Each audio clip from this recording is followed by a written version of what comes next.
Book माई show juke box प्रस्तुत करता है फैंटम पांडे।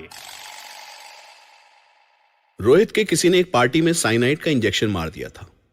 रोहित की डेथ हो गई, लेकिन छतरपुर के उस फार्म हाउस में जहां दो फैमिलीज और उनके कुछ फ्रेंड्स मौजूद थे, एक होने वाली शादी के सिलसिले में, वहां किसी को यह पता नहीं था।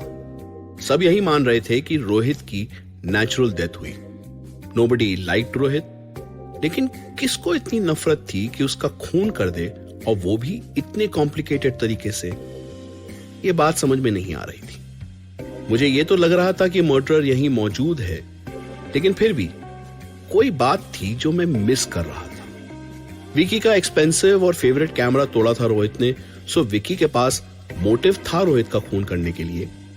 लेकिन ये सब कुछ हुआ था पार्टी में, तो ऐसा तो नहीं हो सकता कि विकी साइनाइड का इंजेक्शन अपनी जेब में लिए फिरता है। मानव की छोटी बहन कोयल को रोहित से प्यार था, लेकिन यहां रोहित ऋचा के साथ बिजी रहा, तो कोयल को यह बर्दाश्त नहीं हुआ। पर क्या कोयल रोहित को ऐसे मार सकती है? पॉसिबल, लेकिन मुझे अभी किसी नतीजे पे नहीं पहुंचना था।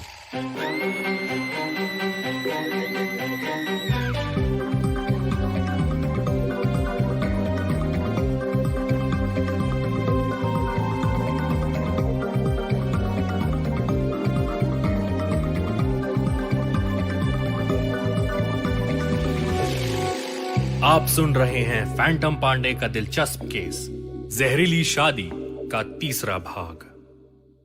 फार्म हाउस पर स्पेशल लंच की तैयारी हो गई थी, और अब वहां मौजूद सभी लोग एक एक करके तैयार होकर आ रहे थे लंच पे। कुछ बाहर से भी मेहमान आए हुए थे, सारिका के 2-3 फ्रेंड्स और एक भाटिया जी का फ्रेंड। उनकी ही उम्र का स्टाइलिश बंदा था, रोबदार पर्सनालिटी वाला। मैंने भाटिया जी के सेक्रेटरी करण से इशारे में पूछा तो उसने विस्पर करके बताया, मिस्टर भाटिया के लॉयर। इंटरेस्टिंग। मैं सोच रहा था कि अभी जब सब लोग यहां लंच पे बैठे होंगे तो मैं अंदर जाकर विकी के उस टूटे कैमरे का मेमोरी कार्ड लेने की कोशिश करता हूं। विकी अभी तक बाहर नहीं आया था। पता चला वो सारिका की कुछ तैयार होते हुए फोटोज खींच रहा था। बड़े लोगों के बड़े चोंचले। पक्का ये फोटोज कुछ ही दिनों में बड़ी किसी मैगजीन में छपेंगी। इसी तरह तो सोशलाइट बना जाता है ना, और यही सारिका थी, बड़े बाप की बड़ी बेटी, जो अब एक छोटे आदमी से शादी करने जा रही थी। अब बड़े बाप को यह पसंद नहीं था। मानव तैयार होकर बाहर आया, साथ उसके कोयल और मिसेस चावला थी। सारिका की मदर ने आगे बढ़कर उन्हें वेलकम किया और टेबल पे बिठाया। भाटिया जी तो अपने लॉयर से ही बात करने में बिजी थे। सारिका की मदर उन टिपिकल औरतों में से थी जो अपने पति, चाहे वो जैसा भी हो, उसके नखरे भी सहती हैं और हंसकर एक इमेज भी मेंटेन करती हैं सोसाइटी में कि ऑल इज वेल। भाटिया जी की लाइफ में सभी लोग एक तरह से उनके बिजनेस पीआर का ही एक हिस्सा थे, और वो अपनी बेटी को भी उसी तरह देखना चाहते थे। शायद उसके लिए ऐसा ही एक लड़का भी सोचा होगा उन्होंने, शादी के लिए, जो किसी बड़े खानदान का हो, ताकि पर्सनल के साथ साथ एक नया बिजनेस रिश्ता भी बने। लेकिन अब लग रहा था उनकी किस्मत में मानव ही है। मैं अंदर जाने को मुड़ा जब ऋचा बाहर आती दिखाई दी, और सडनली मुझे देखकर उसने एक बड़ी जहरीली स्माइल दी। आई वॉज एकदम पॉइजन्ड। हाय, आई लव योर नेम। मुझे बताया सारिका ने तुम्हारे बारे में। फैंटम, बड़ी एक्साइटिंग लाइफ होगी तुम्हारी। जी, सर्टेनली। आप जैसी कातलों से घिरा रहता हूं। मुझे खुद पर कंट्रोल करना भारी पड़ रहा था। ये हसीना तो जैसे चुंबक थी। इसकी अपनी ग्रेविटी फोर्स बड़ी स्ट्रांग थी। मेरे दिल की धड़कन तेज होने लगी, और शायद ऋचा को सुनाई भी देने लगी, क्योंकि उसने मुस्कुराकर कहा, लंच के बाद तुम मेरे साथ कॉफी पियोगे? श्योर, जरूर। अगर आप मुझे कुछ अपने बारे में और कुछ। प्लीज, रोहित के बारे में मुझे बात नहीं करनी। तुम्हें लगता है हमारा अफेयर था, लेकिन ऐसा कुछ नहीं है।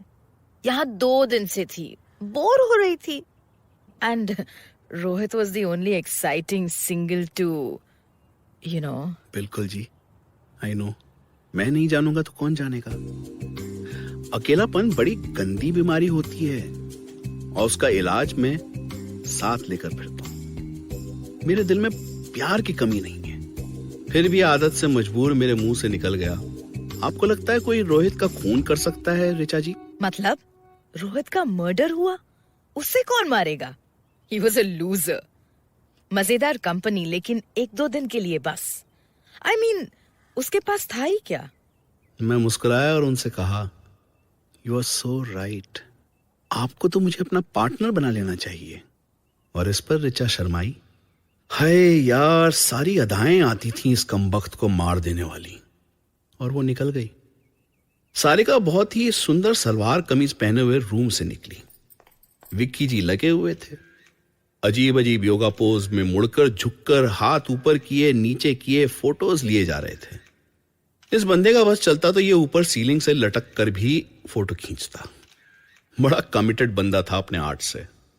मुझे देखकर सारिका ने स्माइल करते हुए नोट किया, लेकिन विक्की जी ने मुझे पहचाना भी नहीं। मैंने भी रिएक्शन नहीं दिया, और जैसे ही वे लंच टेबल की तरफ आगे बढ़े, मैं विक्की के रूम की ओर बढ़ा, उसके टूटे कैमरे का मेमोरी कार्ड ढूंढने।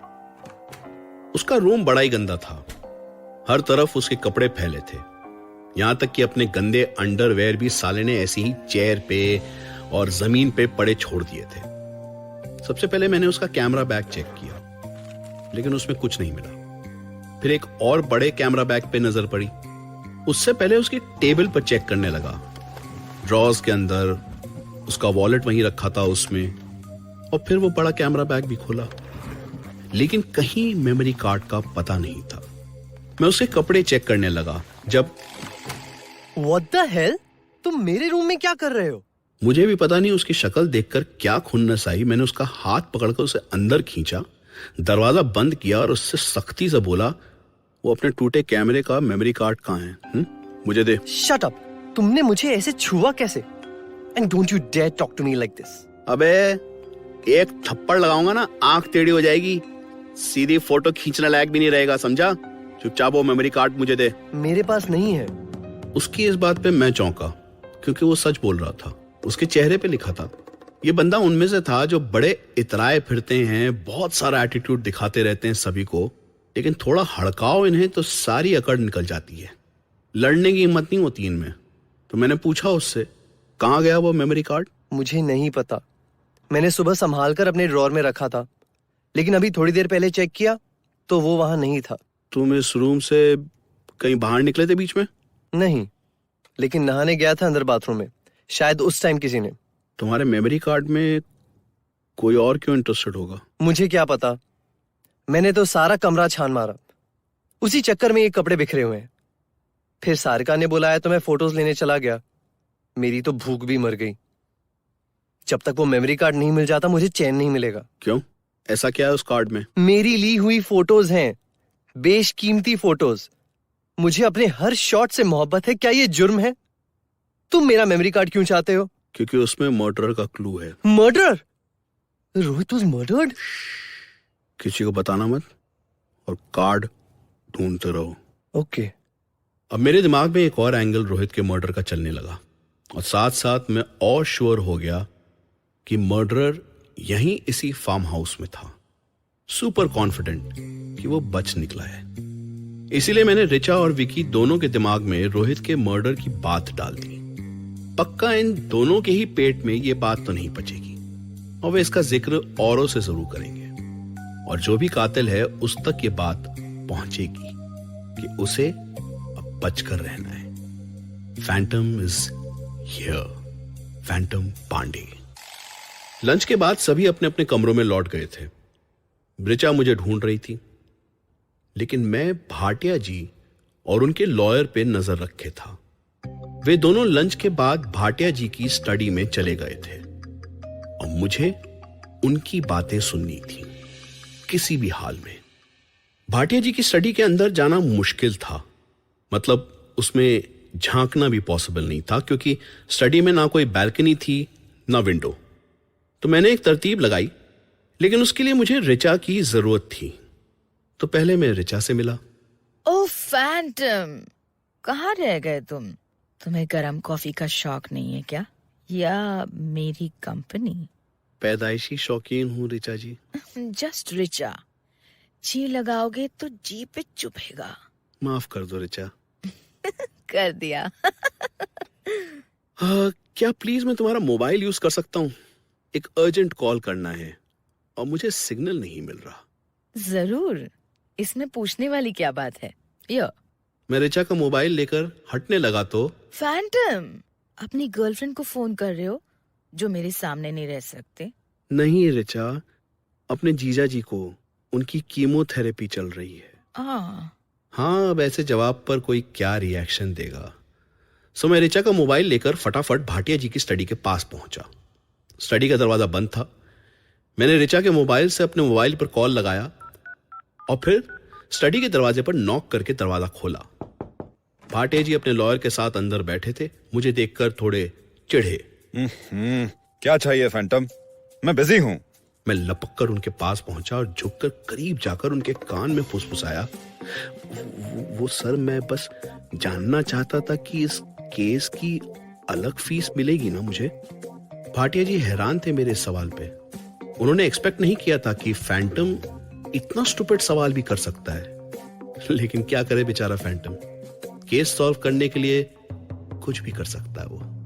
भाटिया जी का एक्सप्रेशन अब गुस्से में बदलने लगा और मैंने तुरंत उनसे कहा, इट्स ओके सर, मैं समझ गया। मैं आपके सेक्रेटरी से बात कर लूंगा। Sorry to disturb you. और मैं दुगनी तेजी से स्टडी का दरवाजा अपने पीछे बंद करता बाहर आ गया और अब अपना मोबाइल कान पे लगाकर एक कॉर्नर में खड़ा हो गया जहां किसी की नजर मुझ पर नहीं पड़ेगी। यू सी, बेसिकली मैं भाटिया जी की स्टडी में जहां वो बैठे थे उनके पास सोफे के कुशन के पीछे ऋचा का मोबाइल छिपा आया था। अब भाटिया जी और उनके लॉयर की बातचीत मुझे अपने मोबाइल पर सुनाई दे रही थी। नहीं रावत, मैं अब अपनी विल नहीं बदलने वाला, किसी हाल में नहीं। अगर सारिका मनमानी कर सकती है तो मैं भी कर सकता हूं। उसका बाप हूं मैं। करे वो मानव से शादी, लेकिन इसके बाद उसे मेरी संपत्ति का एक पैसा भी नहीं मिलने वाला। अरे क्या क्या सपने देखे थे मैंने उसके लिए। कौन अपनी इकलौती बेटी की खुशी नहीं चाहता?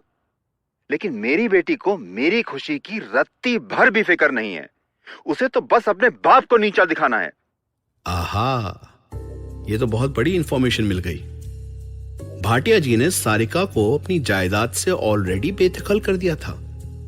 लेकिन क्या सारिका ये बात जानती थी? और मानव, क्या उसे आइडिया था इसका? एनी विच वे, रोहित के मर्डर से इस सब का क्या कनेक्शन? रोहित को वाकई कोई क्यों मारेगा? ऋचा सही कह रही थी, उसे मारने की किसी के पास कोई वजह नहीं थी। फिर रोहित क्यों मरा? मुझे विकी के कैमरे का मेमोरी कार्ड किसी भी हाल में चाहिए था। कल रात पार्टी में खींची फोटोज में पक्का कोई सुराग छिपा था, वरना विकी के रूम से वो मेमोरी कार्ड कोई क्यों चुराता? तभी मुझे ढूंढता हुआ मानव मेरे पास आया। एक्सक्यूज मी फैंटम, ये मैं क्या सुन रहा हूँ?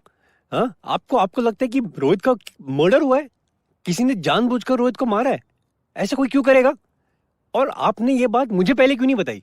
क्यों, तुम सारे सबूत छिपा लेते या डिस्ट्रॉय कर देते? आपको अभी भी मुझ पर शक है? रोहित मेरे बचपन का दोस्त था। और फिर भी वो तुम्हारी छोटी बहन के साथ अफेयर चला रहा था। एक भाई ऐसी हरकत तो कभी बर्दाश्त नहीं करेगा। अरे हाँ, लेकिन मुझसे बड़ा उल्लू का पट्टा भी कोई नहीं होगा जो रोहित को यहाँ मारकर उसकी बॉडी तक ठिकाने नहीं लगाएगा। कम से कम इतना तो मैं करता ना, हाँ, कि रोहित को मारकर उसकी बॉडी कहीं दूर किसी दलदल में फेंकाता या कहीं जंगल में गाड़ देता। मानव की बात सही थी, लेकिन मानव की दूसरी कही बात अब मुझे सताने लगी। मानव ने अभी ये कहा कि क्या रोहित को जानबूझकर किसी ने मारा? जानबूझकर? हाँ, मैं ये क्यों मानकर चल रहा था कि किसी ने रोहित को ही जानबूझकर मारा? ये भी तो हो सकता है कि कोई मारना किसी और को चाहता था और गलती से रोहित बीच में आ गया। हो सकता है इसीलिए सिरिंज की नीडल टूटी हुई रोहित की जींस में अटकी रह गई। अगर ऐसा हुआ होगा तो अब सवाल यह था कि कौन किसे एक्चुअली में मारना चाहता था।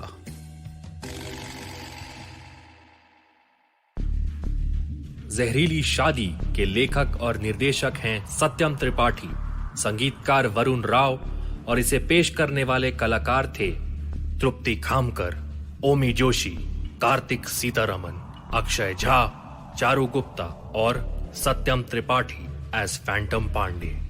अगले हफ्ते जरूर सुनिएगा फैंटम पांडे का दिलचस्प केस जहरीली शादी का चौथा और अंतिम भाग, सिर्फ BMS जूक बॉक्स पर।